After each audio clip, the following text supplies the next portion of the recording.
and time in investigating and prosecuting serious criminal elements who took advantage of peaceful demonstrations to advance a dangerous agenda of lawlessness, anarchy, and mayhem. It is important that these suspects are brought to book and that they are prosecuted to the fullest extent of the law. I also take this opportunity to affirm the constitutional authority and duty vested on our national security institutions to protect our country against internal and external threats to sovereignty, to lives of our people, our rights, freedoms, property, peace, stability, and prosperity, as well as our collective national interest. Consequently, I call on the National Police Service to use its mandate responsibly, professionally, and effectively in full compliance with the Constitution with a view to promoting the national objectives of Article 238, 239, and 244 of our Constitution. All breaches and violations by police officers must be handled expeditiously through due process with a view to giving Kenyans a police service that upholds the highest standards of integrity. As citizens of this great nation, we all have a duty to balance our rights and responsibilities at all times so that the legitimate exercise of our rights and freedoms does not undermine our broader aspirations to remain a civilized, democratic, and peaceful country governed under the rule of law and institutions of governance for the benefit of all of us.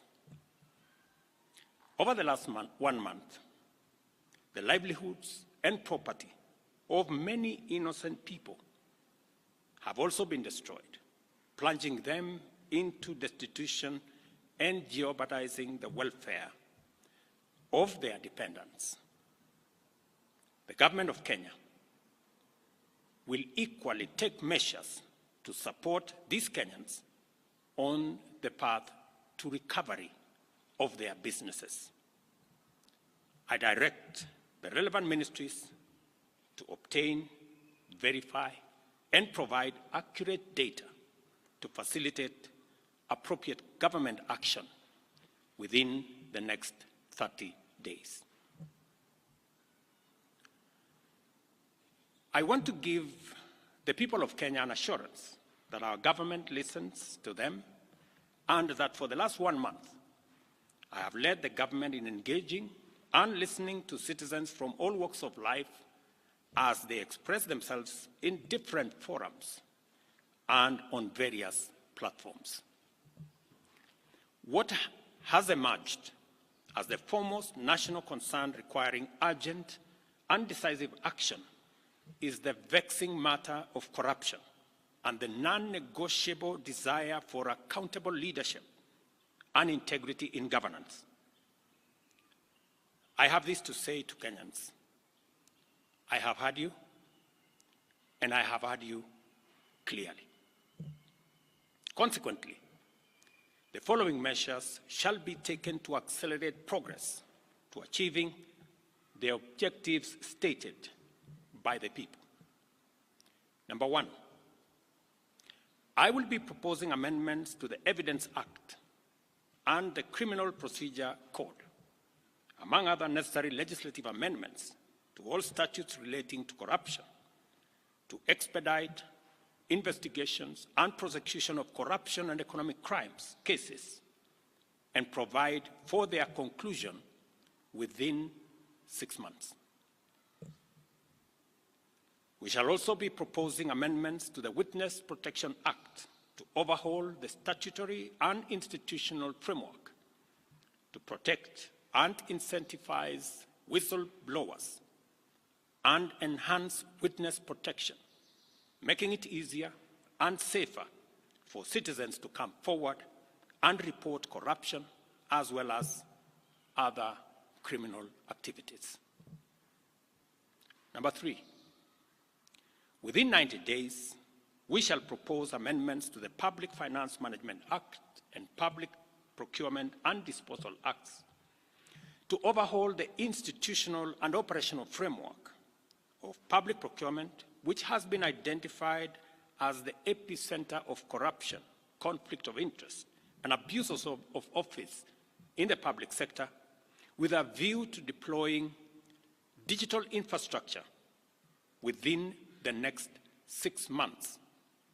The aim of this measure is to provide an open and transparent public procurement platform which gives open, real-time, and end-to-end public visibility of public procurement from advertisement to award of contract and to whom it is awarded and what amount the people of Kenya will pay.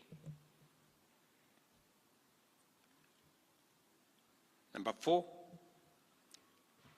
I have engaged with the parliamentary leadership and asked Parliament to expeditiously pass the Conflict of Interest Bill with the explicit caveat that I shall veto any bill enacted if it does not establish the highest bar with respect to accountability, integrity, and anti-corruption.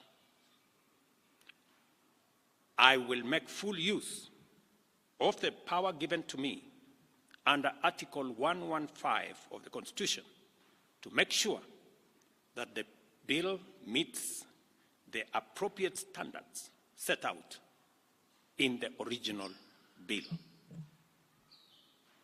Number 5, while fully respecting the independence of the national justice, law, and order institutions, and pursuant to a commitment to consult and collaborate in leveraging their institutional capabilities in effective, expeditious, and conclusive investigations in respect of all active cases, it is essential for these institutions to provide a time frame to the people of Kenya, because that is what the people of Kenya want, within which proceedings shall be concluded, and the same timelines clearly communicated to the public. Number 6,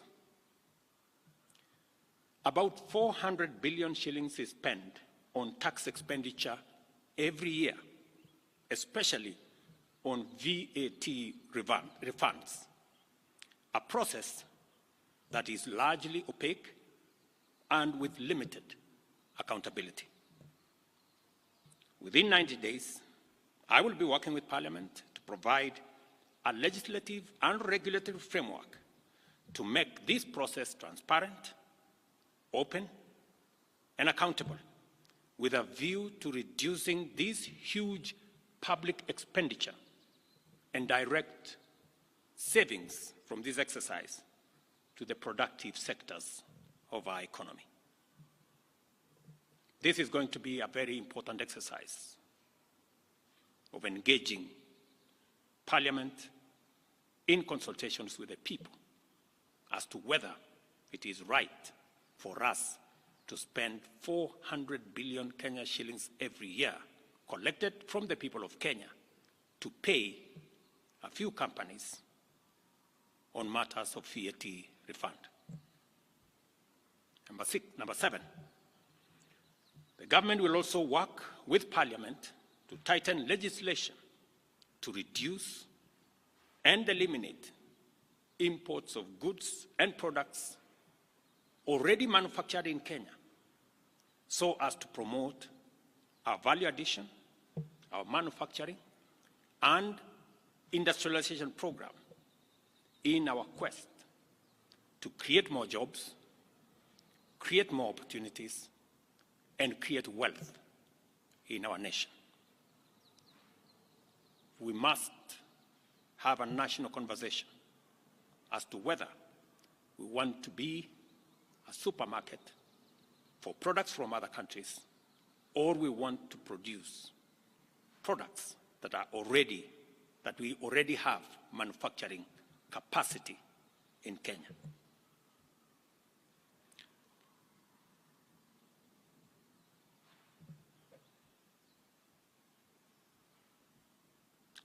In my last address to the nation, I undertook to consult a broad spectrum of stakeholders from all sectors, levels, and regions in order to constitute a broad-based government.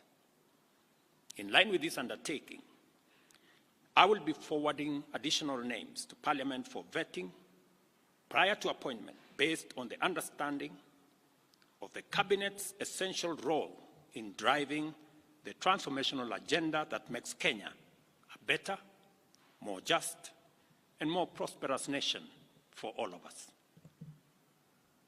Once constituted, the new cabinet will steward our transformation agenda that is already in place in providing effective and efficient public services, expanding opportunities for employment and wealth creation, and creating a tide that lifts every boat.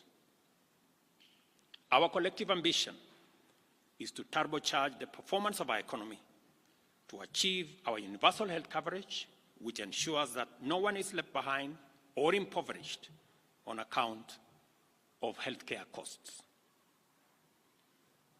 Also offer an equitably funded education system which looks out for learners from vulnerable backgrounds and ensure that Kenyans from all walks of life live in safe and dignified housing through our affordable housing program.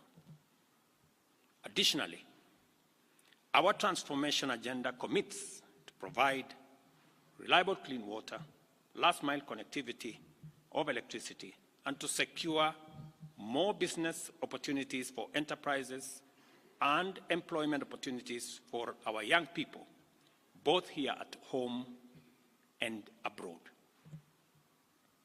Our explicit aim is to transform Kenya into a middle-income society, and it is essential for us to urgently mobilize adequate resources to fund these necessary programs and projects. Consequently, after extensive consultations, I have nominated the following persons for consideration and approval by the National Assembly for appointment as cabinet secretaries. I commend the leadership of diverse organizations, both in public and private sectors, including political parties, for their encouraging response to my outreach to consult on forming a broad-based government. Their willingness to set aside partisan positions and interests in order to join a visionary partnership for the radical transformation of Kenya is a historic gesture of their patriotism. I know and I understand acutely the huge expectation of the people of Kenya on me and this administration. And I equally understand that that responsibility can be made easier if we work together as a nation. And as I said, the opportunity we have to work together across political lines, across different divisions, is much more greater than the challenge and the crisis we have in our hands. I take this opportunity to express my appreciation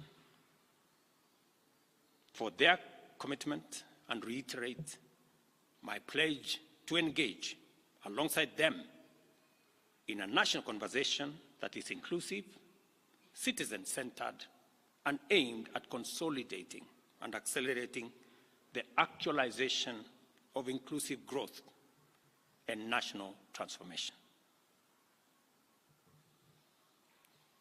As I take this step, and as I expand and broaden this administration, I am acutely aware that the responsibility of managing the affairs of the country vested in the cabinet, in the expanded cabinet, will require of us to work together and to focus on that which brings honor to our country.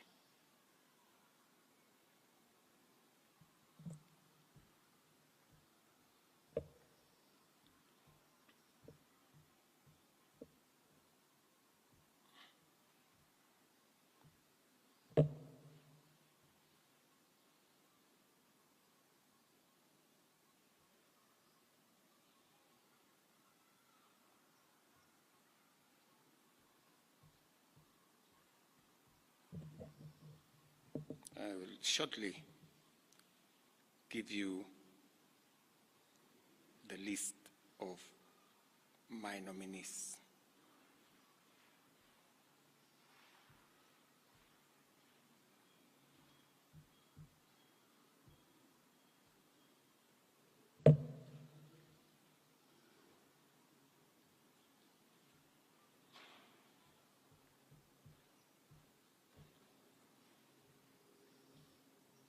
Just hold your horses.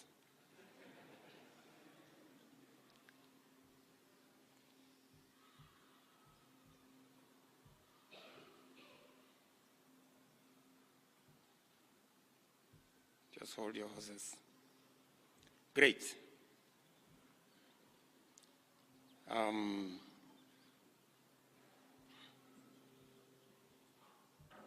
Oops. That's the old list again.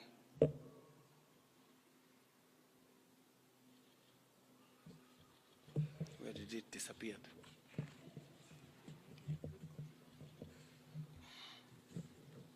I think this is a problem of making it very confidential and not allowing many people to have a look at it.